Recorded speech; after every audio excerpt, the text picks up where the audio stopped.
బేతాళ కథలు రాజలక్షణం.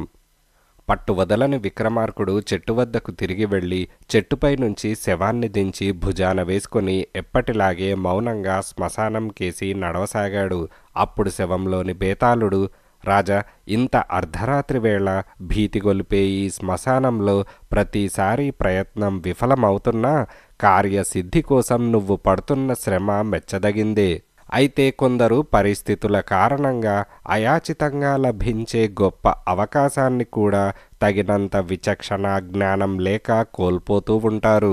నువ్వు తీరా కార్యం సాధించే తరుణంలో వాళ్లలాగే ప్రవర్తిస్తావేమో అన్న శంక కలుగుతున్నది.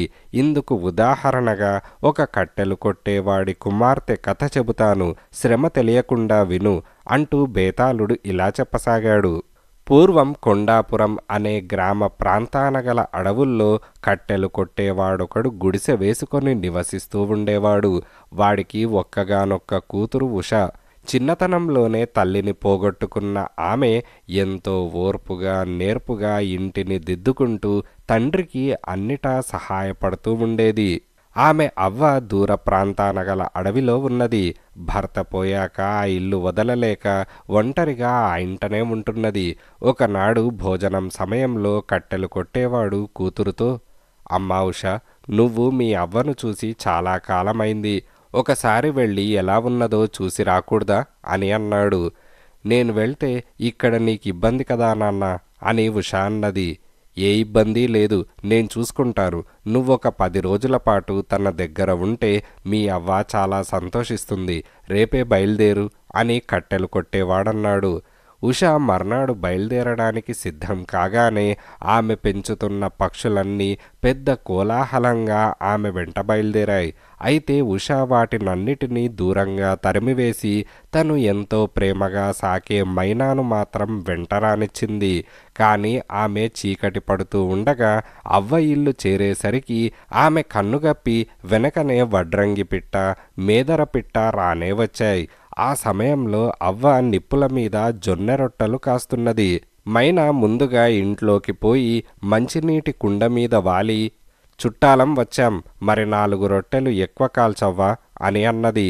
మాట్లాడే మైనాను చూడగానే మనవరాలు వచ్చిన సంగతి గ్రహించి అవ్వ ఆనందంగా ఎదురు వెళ్ళి, రావే మనవరాలారా, ఇన్నాళ్లకు నీకీ ముసలవ్వ గుర్తుకొచ్చిందన్నమాట అంటూ ఇంట్లోకి తీసుకువచ్చింది. నేనిటు రావడం అంటే నాన్నకు కొంత ఇబ్బంది కదా అవ్వా అని ఉష అన్నది. ఇంతకు మీ నాన్నెలా ఉన్నాడు? నీకు పెళ్లి సంబంధాలు చూస్తున్నాడా, లేకపోతే నన్ను చూడమన్నాడా అంటూ అవ్వ పెద్దగా నవ్వింది.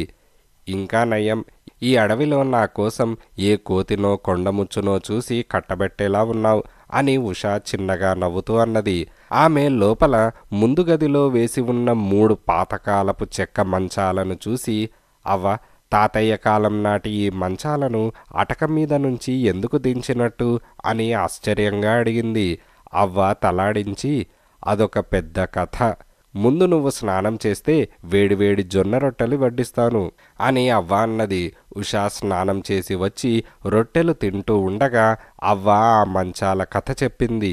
ఈ దేశపు రాజైన రాజసింహుడి భార్య ఒకే కాన్పులో 3 మగపిల్లలను ప్రసవించి కన్నుమూసింది. ఆ 3 యుక్త వయస్కులయ్యారు. జయుడు, అజేయుడు, విజయుడు వాళ్ల పేర్లు. అయితే విద్యాభ్యాసం పూర్తయిన 3 రాకుమారులు బాధ్యత లేకుండా తిని తిరుగుతున్నారు. అనారోగ్య కారణంగా రాజసింహుడు రాజ్యభారం ఎవరో ఒక కొడుక్కి అప్పగించాలని చూస్తున్నాడు. అయితే కొడుకుల్లో ఎవరికీ రాజ్యభారం వహించాలన్న ఆసక్తి లేదు.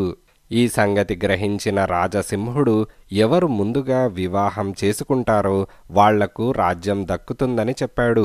పెళ్లి మీద కోరికతో అయినా కొడుకులు రాజ్యభారం వహిస్తారని ఆయన ఆశ. దానితో రాకుమారులు తమకే పిల్ల నచ్చలేదంటూ వివాహం వాయిదా వేస్తున్నారు. దాదాపు అన్ని రాజ్యాల రాజకుమార్తెలను వాళ్లు నిరాకరించారు. ఇది పని కాదని రాజసింహుడు ఆ 3తో, మీకు నచ్చే అమ్మాయిని మీరే పోయి వెతుక్కోండి, ఒక సంగతి మాత్రం గుర్తుంచుకోండి, ముందుగా పెళ్లి చేసుకునేవాడిదే రాజ్యం అని చెప్పేశాడు. రాజకుమారులు రోజూ ఉదయమే నచ్చే అమ్మాయిని వెతికే నెపంతో బయలుదేరి ఎండవేళకు ఈ అడవిలోకి వస్తారు. సాయంత్రం దాకా అవ్వ ఇంట్లో చదరంగం నిద్రలతో కాలం వెళ్ళబుచ్చి చీకటి పడి కోటకు వెళ్ళిపోతారు. వాళ్ళందరికీ వండి వడ్డించినందుకేనేమో నువ్విలా చిక్కిపోయావవ్వా అని ఉష అవ్వ చెయ్యి పట్టుకొని చూస్తూ అన్నది. అదేం కాదు, తినడానికన్నీ వాళ్లే తెస్తారు. రాజకుమారులు రావడం మొదలు పెట్టాక నిజానికి నాకు పగలు వంట బాధ తప్పిందనుకో అని అవ్వ పెద్దగా నవ్వుతూ అన్నది.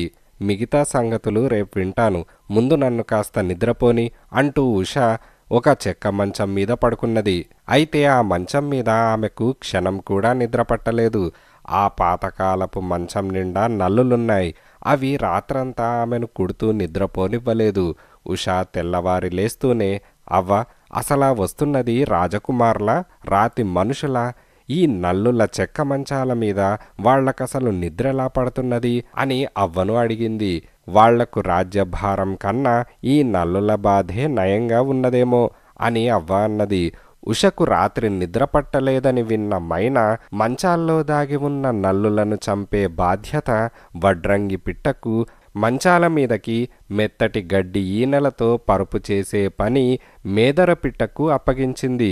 1-2 గంటలు గడిచే లోపల అవి తమకప్పగించిన పనులు పూర్తి చేశాయి. ఈ లోపల ఉష ఇల్లంతా సర్ది బూజులు దులిపి తోటలో ఉన్న పూలు తెచ్చి గదిని అందంగా అలంకరించింది. కిటికీకి తెరలు అమర్చింది. మిట్ట మధ్యాహ్నం సమయంలో 3 గుర్రాల మీద రాకుమారులు వచ్చారు. వాళ్ళు రావడం చూస్తూనే మైనా, మగ పురుగులు, నువ్వు వెనక గదిలోకి పోయి ఉండు అంటూ ఉషను అక్కడ్నుంచి పంపేసింది. రాకుమారులు ఇంట్లోకి వస్తూనే గదిని కలయజూసి, ఈ పాతకాలపు ఇంటికి ఇంత అందం తెచ్చిన వాళ్ళెవరవ్వా అని ఆశ్చర్యంగా అడిగారు. నా మనమరాలు ఉష వచ్చింది, ఇదంతా దాని పనే అని అవ్వ అన్నది. ఈ ఇంటికి నమ్మశక్యం కాని అందచందాలు తెచ్చిన నీ మనవరాల్ని చూడాల్సిందే అని జయుడన్నాడు. అతడికి చక్కగా అలంకరించిన ఇళ్లంటే చాలా సరదా. అంత తొందరపడకు యువరాజా, మా ఉషను చూడాలంటే అదృష్టం ఉండాలి అని కిటికీలో ఉన్న మైనా అన్నది. మైనా మాటలకు రాజకుమారులు ముగ్గురు చాలా ముచ్చటపడ్డారు. వాళ్ళు తెచ్చిన తినుబండారాలను అవ్వ తీసుకుపోయి ఉషకిచ్చింది. ఉష వాటిని రుచి చూసి రాజకుమారుల కోసం రాగి సంకటి తయారు చేసి పంపింది. ఏనాడు రాగి సంకటి రుచి ఎరగని రాజకుమారులు, ఆహా, అద్భుతం! మా అంతఃపురంలో ఇంత గొప్ప వంటకం ఈనాటి వరకు ఎవరూ తయారు చేయలేదు అని అన్నారు. మా ఉష ఇంతకంటే రుచికరమైన వంటకాలు మరెన్నో చేయగలదు అని మైనా అన్నది. అలాగా, అయితే మీ ఉషను స్వయంగా అభినందించవలసిందే అని విజయుడన్నాడు. అతను భోజన ప్రియుడు. మా ఉషను చూడ్డానికి కాలం కలిసి రావాలి అని మైనా బింకంగా అన్నది. రాకుమారులు ఆ సాయంత్రం కోటకు వెళ్ళి మర్నాడు మధ్యాహ్నం వేళలో అవ్వ ఇంటికి వచ్చారు. ఆ సమయంలో ఉష తోటలో పువ్వులు కోస్తూ ఏదో పాట పాడుకుంటున్నది. ఆమె సహజ సౌందర్యానికి, తీయని పాటకు ముగ్ధులైన రాజకుమారులు ముగ్గురు, ఆహా, ఎంత మధురమైన కంఠస్వరం అంటూ సంతోషంగా చప్పట్లు చర్చారు. ఉషా వాళ్లను చూసి ఇంట్లోకి వెళ్ళిపోయింది. వాళ్ళు ముగ్గురు ఒకరికి తెలియకుండా ఒకరు అవ్వతో, మీ ఉషను నేను పెళ్లి చేసుకుంటాను అని రహస్యంగా చెప్పారు. మా ఉష ఏమంటుందో తెలుసుకొని రేపు చెబుతాను అని అవ్వ వాళ్లకు సమాధానం చెప్పింది. సంగతి విన్న ఉష ముందు నిర్ఘాంతపోయి ఆ రాత్రంతా ఆలోచించి, అవ్వ, నేను ముగ్గురు రాజకుమారులను ఒక ప్రశ్న అడుగుతాను.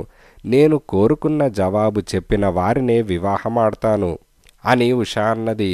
మర్నాడు రాజకుమారులు రాగానే అవ్వ వాళ్లకు ఉష అభిప్రాయమేమిటో చెప్పింది. ముందుగా జయుడు ఉష ఉన్న గదిలోకి వెళ్ళాడు. ఒకవేళ మీ నాన్న మన పెళ్లికి అంగీకరించకపోతే మీరేం చేస్తారు అని ఉష జయుణ్ణి అడిగింది. అటువంటి అనుమానాలు పెట్టుకోకు, నన్ను నమ్ము. మా నాన్న వద్దన్నా ఆయనను ఒప్పించగలననే ధైర్యం నాకున్నది అని జయుడన్నాడు. తర్వాత గదిలోకి వచ్చిన విజయుణ్ణి ఉష అదే ప్రశ్న అడిగింది. మా నాన్న వద్దన్న పక్షంలో ఈ వివాహం జరగకపోవచ్చు అని విజయుడన్నాడు. అతను వెళ్ళాక వచ్చిన అజేయుణ్ణి ఉష అదే ప్రశ్న అడిగింది. మా నాన్న వద్దన్న ఈ పెళ్లి ఆగదు, నీకోసం రాజ్యాన్ని సింహాసనాన్ని అన్నీ వదులుకొని వచ్చేస్తాను అని అజేయుడన్నాడు. ఉష గది నుంచి బయటకు వచ్చి జేయుడి మెడలో మందారమాల వేసింది. బేతాళుడు ఈ కథ చెప్పి, రాజా, ఉష తన భర్తను ఎన్నుకున్న తీరు విచిత్రంగా లేదా? రాజకుమారులలో విజయుడు ఉషకు ఇచ్చిన జవాబును బట్టి అతను తండ్రి మాట జవదాటని వాడని, ఆయన పట్ల భక్తి గౌరవాలు కలవాడని ఊహించవచ్చు. ఎవరి స్వార్థం వాళ్ళు చూసుకునే రాజకుటుంబాల్లో అది చాలా అరుదైన గొప్ప గుణం. ఉష అలాంటి వాణ్ణి నిరాకరించింది. తండ్రి కాదంటే ఆమె కోసం అన్నీ వదులుకొని వచ్చేస్తానన్నాడు అజేయుడు. ఏ కన్య అంతగా తన ప్రేమను ఆశించేవాణ్ణి నిరాకరించలేదు. అయినా ఉష అతన్ని కాదని జేయుడితో పెళ్లికి అంగీకరించింది. ఇది అనాలోచితం, విచక్షణ రహితంగా కనిపించడం లేదా? ఈ సందేహాలకు సమాధానం తెలిసి కూడా చెప్పకపోయావో నీ తల పగిలిపోతుంది అని బేతాళుడన్నాడు. దానికి విక్రమార్కుడు, ఉష ఒక మామూలు కట్టెలు కొట్టుకు బతికేవాడి కూతురు. ఆమెకు రాజాంతఃపురంలో సేవకుడిగా జీవించేవాడైనా తగిన భర్తే. అయితే రాజకుమారులంతటి వాళ్ళు తమకు తాముగా ఆమెను పెళ్లాడతామంటూ పోటీలు పడి ముందుకు వచ్చారు. ఈ స్థితిలో తెలివితేటలు గల ఏ యువతైనా తనను పెళ్లాడేవాడు రాజ్యభారం వహించడానికి తగిన శక్తి వివేకం కలవాడా కాదా అని ఆలోచిస్తుంది. ఉష చేసిన పని అదే. విజయుడు తండ్రి మాట కాదనలేనన్నాడు. అంటే అతడికి సొంత వ్యక్తిత్వమంటూ లేదు.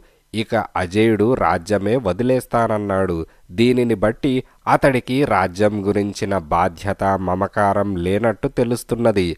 పోతే జేయుడు మాత్రం తండ్రికి నచ్చజెప్పగలననే ధీమాను వ్యక్తం చేశాడు. రాజైన వాడికి కావాల్సిన లక్షణం అదే, ఎదుటివారిని నొప్పించకుండా ఒప్పించగలగడం. ఆ కారణం వల్లనే ఉష అతన్ని వరించింది. ఇందులో విచిత్రమంటూ ఏమీ లేకపోగా ఆమె ఎంతో వివేకాన్ని విచక్షణా శక్తిని ప్రదర్శించింది అని విక్రమార్కుడు సమాధానమిచ్చాడు. రాజుకు ఈ విధంగా మౌనభంగం కలగగానే బేతాళుడు శవంతో సహా మాయమై తిరిగి చెట్టెక్కాడు.